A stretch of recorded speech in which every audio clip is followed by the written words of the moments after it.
Olá, tudo bom? Eu sou o Jonas Luiz da Silva, de Capuí, e hoje nós vamos concluir a nossa conversa sobre a ciência do signo. Você lembra que eu disse no vídeo anterior de que o signo secundário tem a cruz como seu maior exemplo. A cruz originalmente era só um instrumento de tortura, você lembra? Com o tempo, ela tornou-se o símbolo da religião e da fé cristã. Esse processo de transformação de coisas em símbolos é cultural e arbitrário. De repente, alguém decide que algo vai representar tal coisa. Se pegar, aquilo passa a representar algo além dele mesmo. No início do cristianismo, por exemplo, o símbolo da fé cristã era um peixe. Foi um símbolo que acabou não pegando, e os cristãos acabaram ficando com a cruz. Segundo Peirce, existem 3 tipos de signos: os ícones, os índices e os símbolos. Os índices são os primeiros signos utilizados pelo homem. Têm uma relação com a contiguidade, com a coisa representada, ou seja, como sempre vemos um e outro juntos, passamos a associar uma coisa à outra. Por exemplo, como vemos sempre fogo e fumaça, logo associamos que onde há fumaça, há fogo. A fumaça virou índice do fogo. Os detetives trabalham essencialmente com índices. A pegada no barro e a impressão são índices de que o ladrão fugiu por um determinado local. A pegada também pode ser um índice do tamanho do ladrão. Uma pegada grande é índice de um homem alto. Uma pegada pequena é índice de um homem baixo.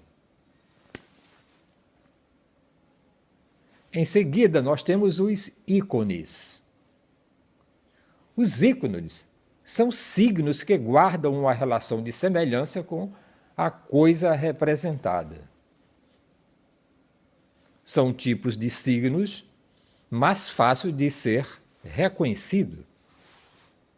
Não é necessário qualquer tipo de treinamento para identificar uma foto de um cachorro. E basta já ter visto um cachorro antes.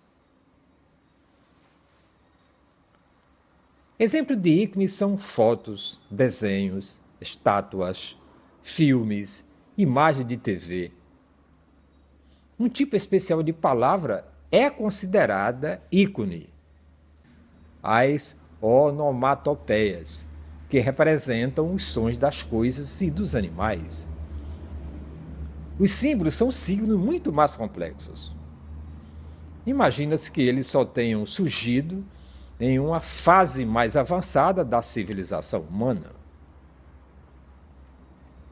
Os símbolos não guardam qualquer relação de semelhança ou contiguidade com a coisa representada. A relação é puramente cultural e arbitrárias. Para compreender um símbolo é necessário aprender o que ele significa. As palavras, por exemplo. Para compreender e que o conjunto de sinais pedra significa a coisa pedra, precisa ter sido alfabetizado, ou seja, passar por um treinamento. Conta-se a história de um monge budista que, ao entrar em uma igreja católica, ficou chocado com aquela imagem de um homem sendo torturado. Ele codificou a cruz como um instrumento de tortura e não como símbolo da fé cristã. E são exemplos de símbolos às palavras, os símbolos matemáticos, os símbolos químicos, as bandeiras dos países e clubes. Já se falou de coisas que podem ganhar o status de símbolos. Um caso típico aqui no Brasil é o caso do tucano, que representa o Partido da Social Democracia Brasileira, o PSDB, ou a estrela, que simboliza o Partido dos Trabalhadores. Os símbolos são criados no momento da criação do código. E é o código que diz os sinais que são válidos e os que não são. É também o código que nos diz como os símbolos devem se relacionar entre si. Às vezes um signo pode ter mais de uma classificação. É o caso da cruz. Ela é um ícone de um homem sendo torturado, um símbolo da fé cristã e pode ser um índice. Quando chegamos em uma cidade e queremos saber onde fica a igreja. Por outro lado, é possível que um símbolo tenha características de ícone. É o caso de uma poesia sobre a chuva, em que as letras vão caindo como gotas de chuva. As logomarcas das empresas normalmente são símbolos que apresentam características de ícones. E isso é feito para a compreensão da mensagem seja mais rápida e funciona tão bem que até mesmo crianças que ainda não foram alfabetizadas conseguem ler logomarcas. Elas leem visualmente as letras da Coca-Cola, por exemplo, e procuram reproduzir as curvas da garrafinha.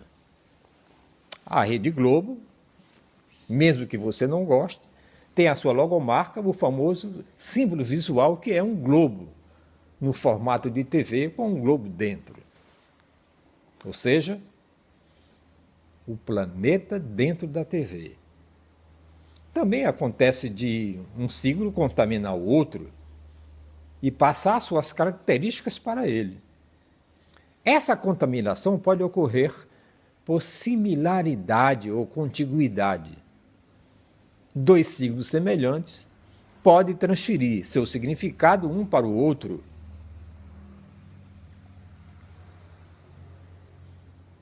Ao ver a foto de um tigre, uma criança pode achar que se trata de um gato, devido à semelhança dos dois.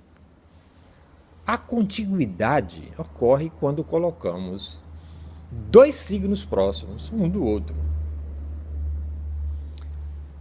A foto de um político e em cima da pele a palavra ladrão dará a entender que o político é desonesto, não é não? Foto de pessoas juntos, a palavra felicidade darão a entender que essas pessoas são felizes. É o que eu desejo para você, que tenha essa paciência de me ouvir nesse espaço diariamente. Desejo felicidade. E aí, você já se inscreveu no meu canal no YouTube Jardim do Éden TV? Ainda não? Então vai e se inscreve, cara, pálida. Eu sou Jonas Luiz da Silva, de Capuí. E a nossa próxima conversa será sobre os filósofos da contracultura. Muito obrigado.